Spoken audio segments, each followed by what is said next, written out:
Bienvenidos a la mejor asesoría educativa. En esta oportunidad vamos a desarrollar un interesante y muy nutritivo ejercicio acerca de un proceso isobárico muy particular, ya que la presión inicial no coincide con la presión final. Además, aprenderás el significado de equilibrio mecánico y térmico en termodinámica. Veamos el enunciado del mismo. Un cilindro pistón contiene inicialmente 0,4 kilogramos de vapor de agua a una temperatura de 400 grados centígrados y una presión de 1000 kPa. El cilindro posee unos topes de tal forma que el volumen comprendido entre el fondo y los topes es el 60% del volumen inicial. Se sabe que la presión y temperatura atmosférica son 100 kPa y 25 grados centígrados. El vapor se comienza a enfriar isobáricamente, es decir, a presión constante, alcanzando primero el equilibrio mecánico y luego el equilibrio térmico. Obtener temperatura, volumen, calor desprendido, variación de energía interna, trabajo de compresión y calidad para cada equilibrio alcanzado, y representar lo ocurrido en un diagrama presión-volumen. Muy bien, pasemos a representar lo que está sucediendo. Tenemos un cilindro en un ambiente cuya presión es 100 kPa y temperatura 25 grados centígrados. Al mismo se le coloca un pistón y dentro de este cilindro pistón se tiene exactamente la cantidad de 0,4 kilogramos de vapor de agua bajo estas condiciones, con una temperatura de 400 grados centígrados y una presión de 1000 kPa. Y se nos informa que el vapor de agua se comienza a enfriar isobáricamente, es decir, a presión constante.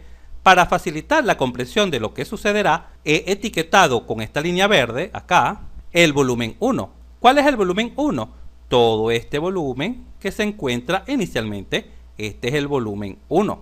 Y a la altura de los topes se encuentra este volumen, que representa el 60% del volumen 1, es decir, del volumen inicial. Y para destacar aún mejor el volumen encerrado hasta los topes, acá se ha dibujado. El volumen encerrado hasta los topes es el 60% del volumen inicial. Pero recuerda que cuando trabajamos con porcentajes simplemente dividimos entre 100. 60 entre 100 es igual a 0,6 por el volumen inicial. Ahora bien, se nos informa que primero se alcanza el equilibrio mecánico. ¿Pero qué significa alcanzar el equilibrio mecánico? Significa que la presión en el vapor de agua se iguala a la presión ambiente, en este caso de 100 kPa. Por tal razón podemos escribir sin lugar a dudas que la presión final en este caso será igual a la presión ambiente, la cual vale 100 kPa. Y una vez que nuestro vapor de agua ha obtenido el equilibrio mecánico, se solicita conocer la temperatura, el volumen, calidad, calor, variación de energía interna y trabajo en este estado final. Para comenzar a resolver este tipo de ejercicios, primero debemos definir cada uno de los estados, el estado inicial y el estado final. Comencemos a definir el estado inicial. ¿Cuál es el procedimiento a seguir para definir un estado cuando trabajamos con algún vapor? Vapor de agua, el vapor de algún refrigerante, etcétera, es el siguiente. Para definir un estado, en este caso el estado 1, primero recurrimos a la tabla de vapor saturado, en este caso entrada por presiones, porque conocemos la presión 1, la cual vale 1000 kPa, y damos lectura a la temperatura de saturación. Observa la tabla. En pantalla se visualiza la tabla para el agua saturada entrada por presiones, ya que la primera columna a la izquierda acá es la presión. Vamos a ubicar la presión de 1000 kPa, acá se visualiza y al lado podemos dar lectura de la temperatura de saturación. Esta vale 179,88 grados centígrados. Acá se visualiza 179,88 grados centígrados. Finalmente comparamos la temperatura de nuestro estado, la cual es de 400 grados centígrados, y se visualiza claramente que es mayor que la temperatura de saturación, porque claro, 400 es mayor que 179,88. Por tal razón podemos concluir sin lugar a dudas que el estado 1 es el de vapor sobrecalentado. ¿Y qué nos permite saber el estado 1? Esto nos permite saber que debemos utilizar la tabla de vapor sobrecalentado para conocer las propiedades del estado 1. Observa, con la presión 1 y temperatura 1 nos vamos a dirigir a la tabla de vapor sobrecalentado para dar lectura al volumen específico y energía interna. Observa, en pantalla se visualiza la tabla para el agua sobrecalentada. Vamos a ubicar la presión de 1000 kPa y la temperatura de 400 grados centígrados. Acá se visualiza, obsérvala acá. Para una presión de 1000 kPa o lo que es igual 1 megapascal, te recuerdo que para transformar de kilopascal a megapascal simplemente se divide entre 1000. Para una presión de 1000 kPa y una temperatura de 400 grados centígrados, se lee claramente que el volumen específico vale 0.30661 metros cúbicos sobre kilogramos y la energía interna vale 2957,9 metros cúbicos sobre kilogramos. Sin embargo, se puede aproximar a 2958. Vamos a nuestra pizarra. Acá se visualizan ambos valores, el volumen específico y la energía interna aproximada. ¿Pero por qué hemos dado lectura al volumen específico y la energía interna? Por lo siguiente, en cuanto al volumen específico, lo necesitamos para dos situaciones. Por un lado, conocer el trabajo, ya que veremos que para obtener el trabajo dependerá de la variación de volumen, y además conocer el volumen de los topes.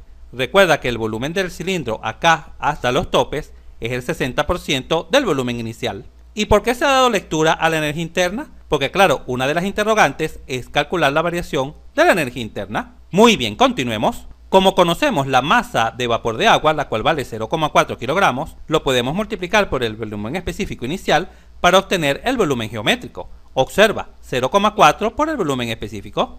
Al examinar las unidades caemos en la cuenta que kilogramos simplifica con kilogramos, de tal forma que el volumen geométrico inicial es de 0,123 metros cúbicos. Quizás te preguntes, pero ¿por qué el volumen geométrico se calcula así? Recuerda que el volumen específico siempre es igual al volumen geométrico dividido entre la masa. Simplemente se ha despejado de acá el volumen geométrico.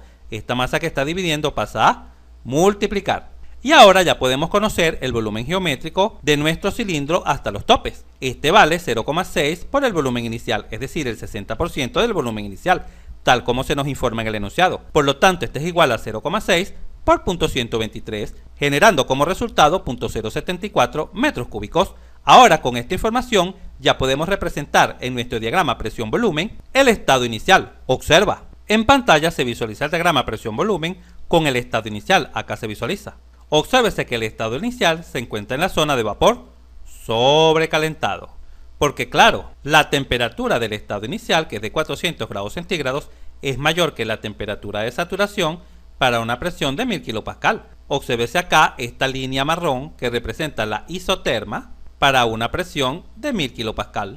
Y por supuesto, el estado 1 tiene cierto volumen inicial, acá en el eje horizontal, el cual vale 0,123 metros cúbicos. Acá se observa su valor en la esquina superior derecha de la pantalla. Además, ya sabemos que la presión final es justamente 100 kPa, observa. ¿Pero por qué es 100 kPa? Porque la presión ambiente es de 100 kPa y se ha alcanzado el equilibrio mecánico. Y justamente para esta presión de 100 kPa podemos conocer la temperatura de saturación, observa. Para una presión de 100 kPa, la temperatura de saturación es aproximadamente 100 grados centígrados. Por tal razón, en nuestro gráfico visualizas este valor, obsérvalo acá. Para una presión de 100 kPa, la temperatura de saturación es aproximadamente 100 grados centígrados. Ahora bien, solo falta ubicar de lo que se ha obtenido hasta ahora el volumen alcanzado hasta los topes, que es 0.074 metros cúbicos. Evidentemente, este volumen es menor que el volumen 1, que el volumen inicial. Evidentemente. Pero, ¿dónde estará ubicado? ¿Estará ubicado acá? ¿O quizás acá? ¿O acá? ¿O acá? ¿Dónde podemos ubicar ese volumen? Para poder ubicar ese volumen adecuadamente en el eje horizontal, se hace necesario conocer el volumen geométrico para el estado de vapor saturado. Recuerda que G significa vapor saturado y F líquido saturado. También necesitamos conocer el volumen de líquido saturado, pero ¿el volumen a cuál presión? Bueno, a la presión de 1000 kPa, obsérvese claramente, acá. El volumen de líquido saturado y el volumen de vapor saturado, de la misma manera para una presión de 100 kPa. ¿Cuánto vale B sub F', que es el volumen de líquido saturado para esta presión? ¿Y cuánto vale B sub G', que es el volumen de vapor saturado para esta presión? ¿Cuánto valen estos volúmenes? Para conocer estos volúmenes, este volumen, este y este volumen, vamos a recurrir a la tabla saturada entrada por presiones. Y vamos a entrar primero con la presión de 1000 kPa y luego con la presión de 100 kPa. Observa, para la presión 1, que vale 1000 kPa, vamos a la tabla saturada y vamos a dar lectura al volumen específico, tanto de líquido saturado como vapor saturado. Y en la misma tabla vamos a entrar con la presión 2 de 100 kPa y vamos a dar lectura de los mismos parámetros de líquido saturado y vapor saturado. Así, acá se observa la presión de 100 kPa. B sub F vale 0.001043 y B sub G vale 1,6940. Claro, las unidades de estos volúmenes específicos en metros cúbicos sobre kilogramos, ya que esta tabla se encuentra en el sistema internacional. De la misma manera, para una presión de 1000 kPa, B sub F vale 0.001127 y B sub G vale 0.19436. Plasmemos estos valores en nuestra pizarra. Acá se visualizan. Finalmente, como conocemos la masa de vapor de agua, la cual vale 0,4 kilogramos, simplemente vamos a multiplicar todos estos valores por nuestra masa. Obsérvalo acá. La masa por V sub F es igual a 0.0004 metros cúbicos. Obtenemos el volumen geométrico. De la misma manera, el volumen geométrico de vapor saturado, la masa por V sub G, observa acá el valor. De la misma manera para la presión de 100 kPa, observa acá. Acá están los valores que resultan, repito, de multiplicar la masa por los volúmenes específicos. Ahora con estos valores, regresemos a nuestro diagrama presión-volumen. Acá se visualizan los valores que se han obtenido. Ahora sí podemos ubicar el volumen de los topes. Ahora sí lo podemos ubicar. Porque ya sabemos que este volumen, este que está acá, V sub G, ¿cuánto vale? ¿Cuánto vale V sub G para una presión de 1000 kPa? Bueno, V sub G vale 0,078 metros cúbicos, obsérvese acá. Por lo tanto, el volumen de los topes es un poco menor que este valor que V sub G, ¿correcto? Solo un poco menor. Y evidentemente el volumen de los topes es mayor que el volumen de los estados de líquido saturado. Y así podemos ubicar acá aproximadamente el volumen correspondiente a los topes. Antes de continuar, vale comentar lo siguiente. Por lo general, el volumen geométrico en líquido saturado es bastante pequeño, porque nuestra sustancia se encuentra en estado líquido. En cambio, el volumen geométrico para los vapores es bastante mayor comparado con estos valores. ¿Pero por qué? Porque claro, cuando el agua se encuentra en estado gaseoso, ocupa mucho mayor volumen. Genial, continuemos. Ahora bien, ¿dónde se encuentra nuestro estado final? Sabemos que el estado final se encuentra en esta isoterma, esta que está acá. En la isoterma que representa una presión de 100 kPa, ¿correcto? ¿Y por qué sabemos que el estado final se encuentra en esta isoterma? Porque claro, tal como ya se explicó, en el estado final se alcanza el equilibrio mecánico, donde la presión final de nuestro vapor de agua coincide con la presión de los alrededores, con la presión ambiente, la cual es de 100 kPa. Pero ¿dónde podemos ubicar ese estado final? En este momento requiero que pongas mucha atención. Sabemos que nuestro vapor de agua se comienza a enfriar desde acá, desde el estado 1 de vapor sobrecalentado. Y ojo, se comienza a enfriar de manera isobárica a presión constante, es decir, así, se comienza a enfriar. ¿Pero por qué me estoy moviendo a la izquierda? Porque justamente se está enfriando. La temperatura comienza a disminuir. Por ejemplo, de 400 grados centígrados pasará a 179,88 cuando llegue acá, justamente al estado de vapor saturado. Pero ¿qué ha ocurrido en nuestro cilindro pistón en este desplazamiento desde 1 hasta G? ¿Qué ha ocurrido? Observa nuestro cilindro pistón. Lo que ha ocurrido es lo siguiente, que el pistón ha comenzado a descender. Observa. Vamos a borrar un poco de vapor de agua acá y vamos a dejarlo, por ejemplo, hasta acá. Y a medida que me fui moviendo a la izquierda desde el estado inicial, el pistón lo que ha hecho es desplazarse hacia abajo. Cuando el vapor de agua se enfría, el pistón comienza a desplazarse hacia abajo, disminuyendo el volumen del vapor de agua. Recuerda que el volumen inicial es este, V sub 1. Y a medida que estamos enfriando, el volumen disminuye, ¿correcto? Este volumen es menor que V sub 1. Este volumen es mucho menor. Y así sucesivamente, el volumen comienza a disminuir. Repito, el pistón se ha comenzado a desplazar hacia abajo. Ahora bien, en este momento surge la siguiente pregunta. ¿Pero qué sucede cuando el pistón llega a los topes? Bueno, cuando el pistón llega a los topes es porque se ha continuado enfriando, así, moviéndose hasta la izquierda, justamente hasta el volumen de los topes. Este volumen, obsérvese acá. Acá se encuentra el volumen de los topes hasta este punto aproximadamente, donde se encuentran, repito, los topes. En el momento que el vapor de agua se enfría y llega a los topes es porque nuestro pistón, obsérvese de nuevo el pistón, se ha continuado desplazando hacia abajo justamente hasta llegar a los topes. Así se ha ido desplazando hacia abajo, comprimiendo el vapor de agua hasta llegar a los topes. Por supuesto, ya de los topes no puede pasar, pero esto quiere decir que el vapor de agua se enfría solamente hasta que el pistón llega a los topes. No, claro que no. El vapor de agua se continúa enfriando, pero ahora dentro de este volumen, dentro del volumen de los topes. Pero ¿qué puedes visualizar acá? Que como el pistón ha quedado acá arriba, justamente sobre los topes, ahora este volumen permanece constante. El volumen de los topes no varía. Es decir, pasamos de un enfriamiento a presión constante mientras el pistón se desplazaba hacia abajo a un enfriamiento a volumen constante. Por lo tanto, este proceso se debe representar así. Obsérvese. A partir del punto de los topes, nuestro vapor de agua se continúa enfriando, la temperatura continúa disminuyendo y evidentemente también la presión, pero ojo, a volumen constante. ¿Y hasta dónde se continuará enfriando nuestro vapor de agua? Justamente hasta llegar a este estado, hasta acá. Y este estado es el estado final, el estado 2. Es decir, en este estado 2, nuestro vapor de agua ha alcanzado el equilibrio mecánico. ¿Y qué temperatura tiene nuestro vapor de agua acá en el estado 2? Bueno, tiene la temperatura de saturación para una presión de 100 kPa. ¿Cuál es esa temperatura? Acá la visualizamos, una temperatura de 100 grados centígrados. En conclusión, cuando nuestro vapor de agua llega al equilibrio mecánico, se ha enfriado desde 400 grados centígrados, acá, en su estado inicial, hasta 100 grados centígrados. Vamos a representar mejor este proceso. Observa.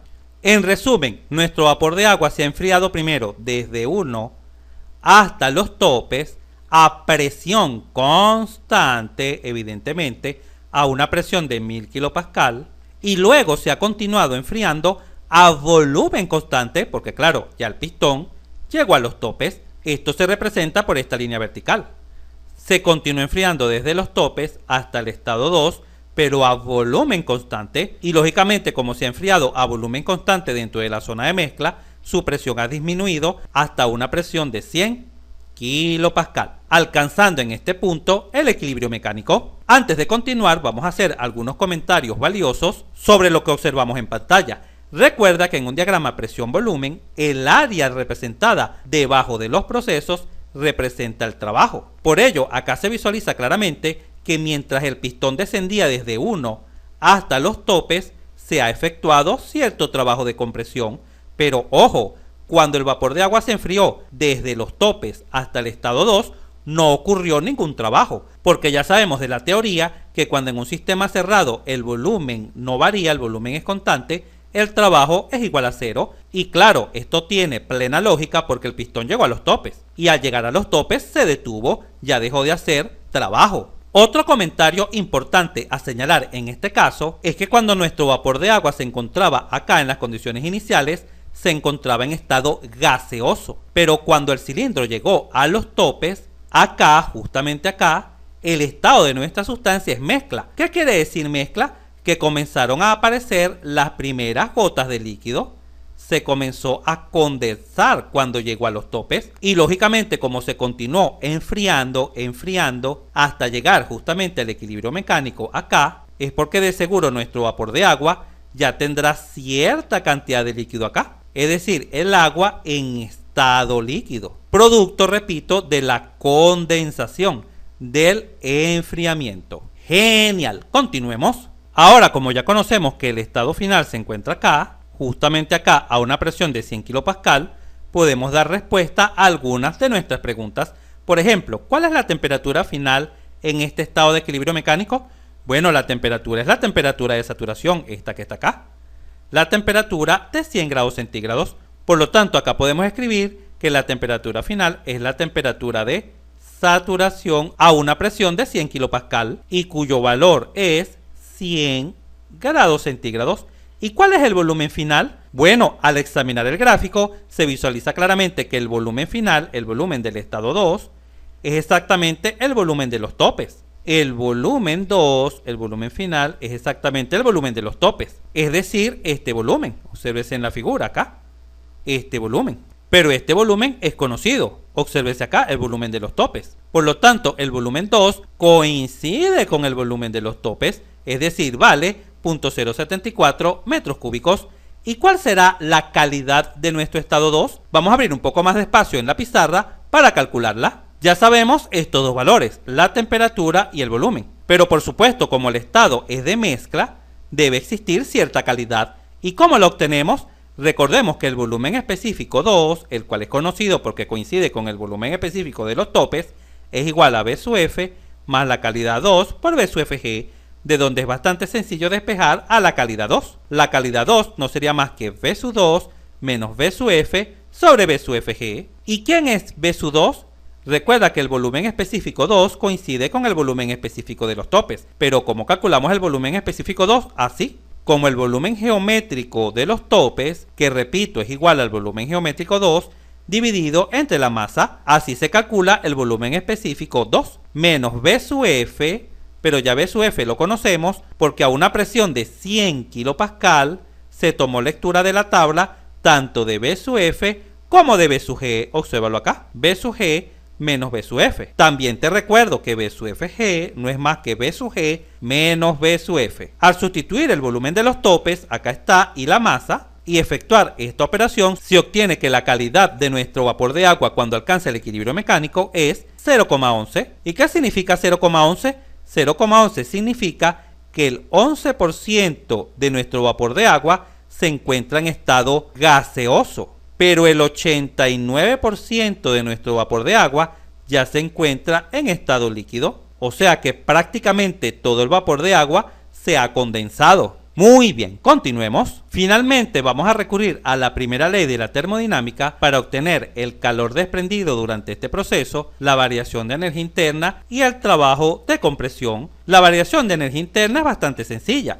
La variación de energía interna no es más que la energía interna final menos la energía interna inicial, pero la energía interna inicial ya la conocemos. Recuerda que el estado inicial es de vapor sobrecalentado y ya notamos que la energía interna 1 tomó el valor de, obsérvalo acá, 2958 kilojoules sobre kilogramos. Pero ojo, pon mucha atención. ¿Cuánto vale la energía interna final? Como nuestro estado final es el de mezcla, para calcular la energía interna final se recurre a esta fórmula siempre. A U sub F más la calidad 2 por U sub Fg. Pero ¿cuánto vale U sub F y U sub Fg? Debemos recurrir a la tabla de vapor saturado con la presión de 100 kPa, que es la presión final, y tomar lectura tanto de U sub F, acá está el valor, y de U sub Fg, acá está el valor. Vamos a mostrártelos en la tabla. Para una presión de 100 kPa, acá leemos U sub F 417,40 y U sub Fg 2088,2. Muy bien, finalmente al efectuar esta operación se obtiene que la variación de energía interna en este caso toma el valor de menos 2311 kJ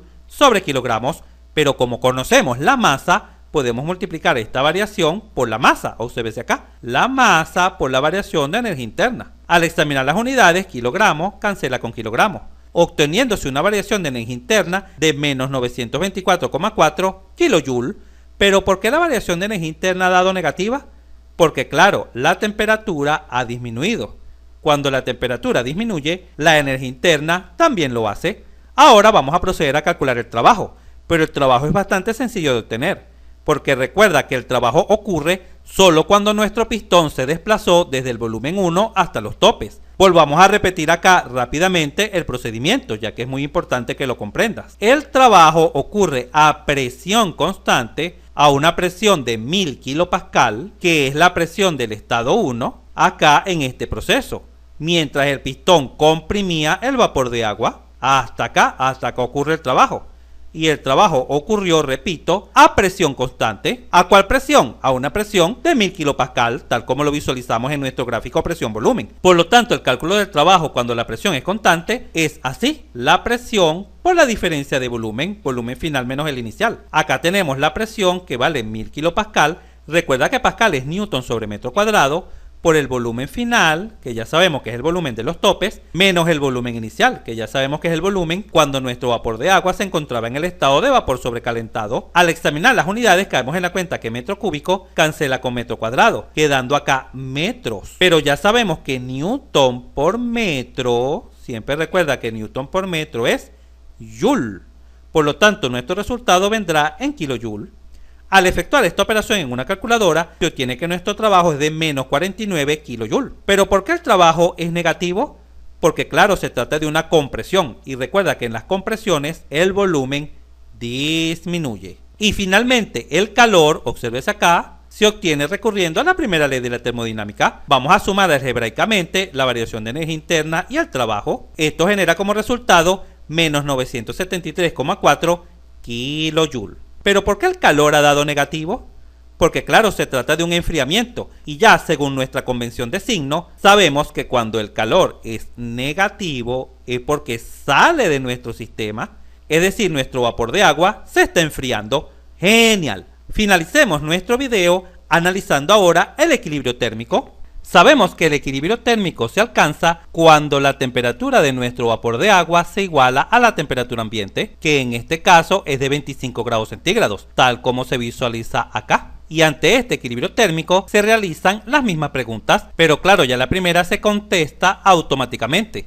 La temperatura final en el equilibrio térmico coincide con la temperatura ambiente, la cual es de 25 grados centígrados. Ahora bien, recuerda que primero se alcanza el equilibrio mecánico, donde la presión es de 100 kPa, obsérvese acá, y luego se alcanza el equilibrio térmico. Pero vamos a visualizar esto mejor en nuestro diagrama presión-volumen. Observa. En pantalla visualizamos el diagrama presión-volumen. Ya sabemos que nuestro vapor de agua se ha comenzado a enfriar desde acá, desde el estado de vapor sobrecalentado, ¿correcto? Y sabemos que primero lo hace a presión constante, mientras el pistón se desplazaba hacia abajo comprimiendo nuestro vapor de agua. Y también sabemos que él llega a enfriarse hasta acá, justo hasta cuando el pistón llega a los topes, ¿correcto? Y a partir de ese momento, el vapor de agua se continúa enfriando a volumen constante, porque claro, ya el pistón quedó retenido en los topes. Y justo en este punto ya sabemos que la temperatura era de 100 grados centígrados, ¿correcto? Entonces, ¿qué ocurre después de alcanzar este estado de equilibrio mecánico? Lo que ocurre es lo siguiente.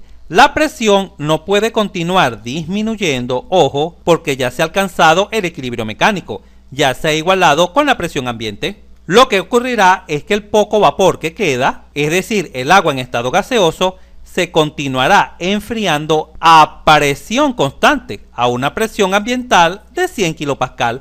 ¿Hasta dónde? Hasta alcanzar la temperatura de 25 grados centígrados. Vamos a dibujar mejor este proceso. Observa. Acá se visualiza. Primero se enfrió a presión constante, luego se continuó enfriando a volumen constante y finalmente se enfría a presión constante a la presión de 100 kPa hasta alcanzar una temperatura de 25 grados centígrados. Ojo, aquí hay algo muy pero muy importante. Esta diferencia de volumen, esta diferencia acá es exagerada. Como habrás visualizado hasta ahora, estos tres volúmenes son prácticamente iguales. Acá están exageradamente diferenciados por lo siguiente. Primero, para que comprendas el procedimiento. Pero, ¿por qué estos tres volúmenes son prácticamente los mismos? La razón exacta es porque el agua en estado líquido, recuerda que acá estamos en líquido saturado y por supuesto el agua a una temperatura de 25 grados centígrados y a una presión de 100 kPa se encuentra en estado líquido, ¿correcto? Ya esto lo sabemos. ¿Qué pasa cuando una sustancia se encuentra en estado líquido? Que pasa a ser un fluido incompresible, es decir, el volumen prácticamente no varía.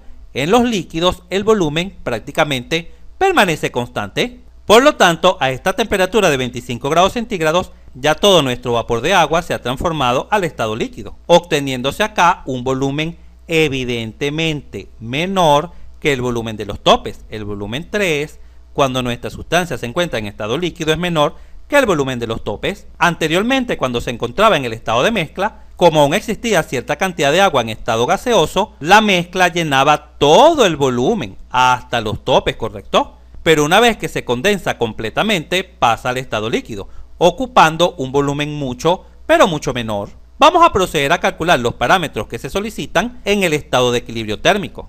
Con la temperatura 3 de 25 grados centígrados, vamos a recurrir a la tabla de vapor saturado, entrada claro por temperatura, y vamos a tomar lectura del volumen específico del líquido saturado y de la energía interna en líquido saturado. Y como ya sabemos que el estado de nuestra agua a una temperatura de 25 grados centígrados, temperatura ambiente, y una presión ambiente de 100 kPa se encuentra en estado líquido, para conocer el volumen final del agua vamos a recurrir al volumen específico en líquido saturado, a este. De la siguiente manera, obsérvalo acá. Vamos a multiplicar la masa por ese volumen específico. Al examinar las unidades caemos en la cuenta que kilogramo cancela con kilogramo.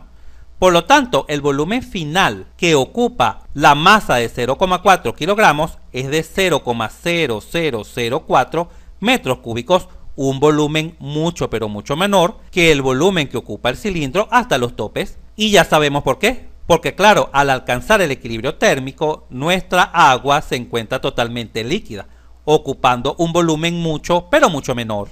¿Existirá cierta calidad en el estado de líquido saturado? Recuerda que en el estado de líquido saturado la calidad es igual a 0, porque justamente nuestra sustancia está totalmente líquida. Y finalmente, ¿cuánto vale el calor, variación de energía interna y trabajo en este último proceso? Para conocer estos valores vamos a recurrir a la primera ley de la termodinámica.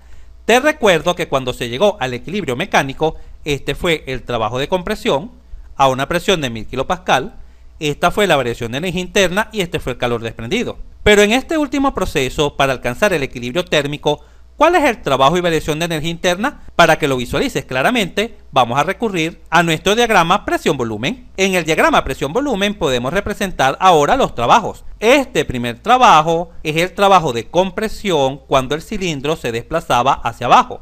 Pero ahora tenemos este otro trabajo, pero ojo, este trabajo es el de condensación, para que el agua se condense desde acá, desde el estado de mezcla, hasta el estado de líquido saturado. Y ojo, tal como ya te comenté, estamos aproximando el estado 3 al estado de líquido saturado. Esto se puede hacer perfectamente porque cuando la sustancia se encuentra en estado líquido, el parámetro volumen varía muy, pero muy poco. Y por supuesto, la nueva variación de energía interna se debe calcular desde acá, desde el equilibrio mecánico hasta acá, hasta el equilibrio térmico aproximado. Volvamos a nuestros cálculos. Por lo tanto, el trabajo lo podemos calcular así, como la presión por la variación de volumen. Ya sabemos que el proceso de condensación ocurre a una presión de 100 kPa, ¿correcto? Y la variación de volumen es esta, el volumen final, que es el de líquido saturado, menos el volumen inicial, que es el volumen de los topes, donde se obtuvo el equilibrio mecánico. Esto genera un trabajo de menos 7,4 kJ. Claro, es negativo porque el volumen disminuyó. ¿Cuál volumen? El volumen desde el estado de mezcla hasta el estado de líquido saturado. Y la variación de energía interna se calcula de la misma manera, restando U3, la energía interna en líquido saturado, menos U2, que es la energía interna en el equilibrio mecánico. Pero estos valores ya los conocemos. Observa acá en la parte superior la energía interna en el estado de líquido saturado, 104,8 kJ sobre kilogramos. Y ya la energía interna en el estado de mezcla la habíamos calculado. Esta había dado 647,1 kJ sobre kilogramos. Vamos a mostrarla en pizarra para que la visualices. La energía interna 2, esta que está acá, se calculó en el estado de mezcla con esta estructura, esta que está acá. Si efectúas esta operación, U sub F más la calidad por U sub Fg, obtendrás el valor de la energía interna 2, la cual vale 647,1 kJ sobre kilogramos. Y por supuesto, ya sabemos que al multiplicar esta diferencia por la masa, que es 0,4 kilogramos, se obtendrá la variación de energía interna en kilojoule. Por lo tanto, la variación de energía interna en el proceso de condensación es de menos 217 kilojoule. ¿Pero por qué es negativa? Porque la temperatura ha disminuido desde 100 grados centígrados hasta 25 grados centígrados. Genial, continuemos. Finalmente podemos realizar el siguiente análisis. Acá tenemos el equilibrio mecánico en esta parte. Los valores alcanzados, ojo, hasta el equilibrio mecánico. Y acá tenemos los valores hasta el proceso de condensación. Y quizás te preguntes, pero ¿cómo calculamos el calor en el proceso de condensación? Recurriendo a la primera ley de la termodinámica.